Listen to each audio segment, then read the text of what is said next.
En esta gráfica les muestro cómo desde el sexenio del presidente Fox se generaron estos instrumentos, los fideicomisos, para poder ahí acumular recursos del presupuesto de egresos de la Federación y desde ahí poderlos administrar de manera opaca y ajena a las funciones del Consejo Nacional de Ciencia y Tecnología. Estos fideicomisos fueron aumentando durante el periodo de Calderón, del licenciado Peña, hasta llegar a 91 cuando nosotros llegamos. Y se transfirieron a través de estos fideicomisos y también de programas presupuestarios del CONACYT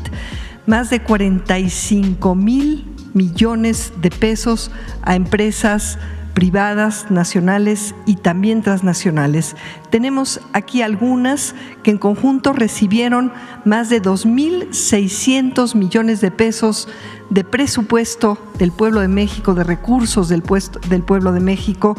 para subvencionar y magnificar sus ganancias. Kimberly-Clark, FEMSA, Monsanto, Continental, Volkswagen, Bayer, BMW, Honeywell, Ford, IBM, LG, Motorola, Nissan, Whirlpool, RH México, Proftec, Intel. Y además, todas estas transferencias a fondo perdido y asimismo fueron beneficiadas otras miles, casi 3,000 en total, empresas. Las transferencias, además, en la siguiente vemos, contaron con la participación, podríamos decir complicidad, para habilitar y legitimar estas transferencias de instituciones de educación superior públicas del país y también privadas. Las que más recursos recibieron fue el Tecnológico de Monterrey, a la cabeza, el CIATQ, un centro público de investigación, la Universidad Autónoma de Nuevo León, la UNAM, el CIMAB, entre muchas otras. Aquí está la forma en que se triangulaban estas transferencias y las empresas no solamente recibían estos recursos sobre texto de la innovación a fondo perdido, sin que, como veamos, tuviera ningún beneficio para el país, sino además recibían de regreso recursos a partir de las instituciones de educación superior en forma de talento, de apoyos para su negocio, es decir, una subvención sobre texto de la innovación de entidades privadas utilizando al CONACYT como entidad pública para facilitar todo este procedimiento. Adelante. A través de los FOMICs, 35 fideicomisos, se canalizaron millonarios recursos habilitados por, entre otras, una asociación civil que también recibieron recursos y dejando sin atender prioridades estatales,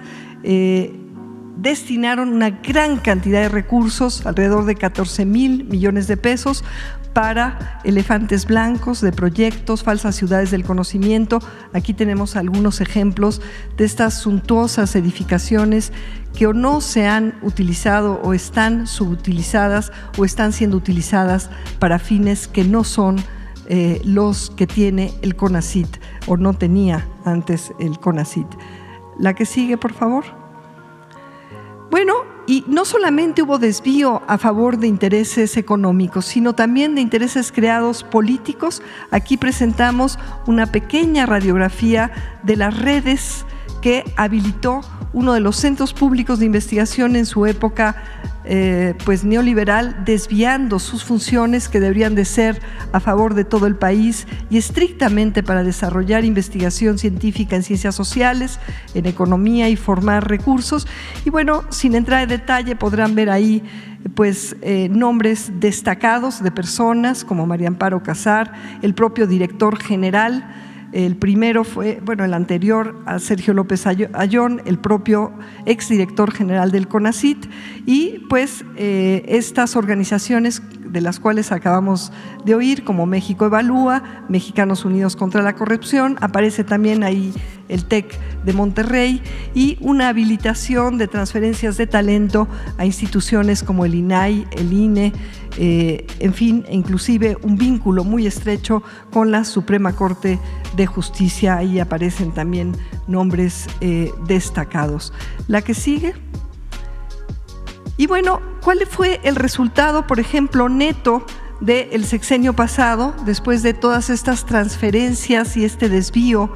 de la capacidad de CONACYT a favor de intereses creadas, que se gastó, sí, muchísimo más, se erogó a través de CONACYT, pero México bajó 16 lugares justamente en la finalidad que se utilizó para legitimar estas transferencias en innovación, en resultados de innovación. México disminuyó a nivel global. Esto implica también a todas estas empresas que recibieron todos estos recursos, es decir, fue un fracaso rotundo. En los años que llevamos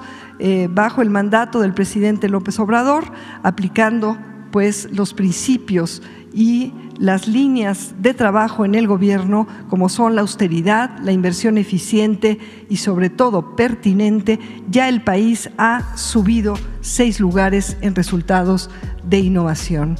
La que sigue, y no solamente eso, se están dando más becas, no se deja absolutamente a ningún estudiante aceptado en posgrados públicos que también se habían ido privatizando, utilizando las becas de CONACYT, no para distribuirlas de manera justa y transparente y con criterios de inclusividad, sino para usarlas como señuelos para negocios, inclusive al seno de universidades públicas. Hoy ya no se deja a ninguno de los estudiantes aceptados en posgrados públicos sin beca, y estos mecanismos ahora quedan sustentados en diferentes artículos de la ley. Se han aumentado el número de becas a jóvenes con doctorado para ir atendiendo otro de los grandes pasivos neoliberales, el rezago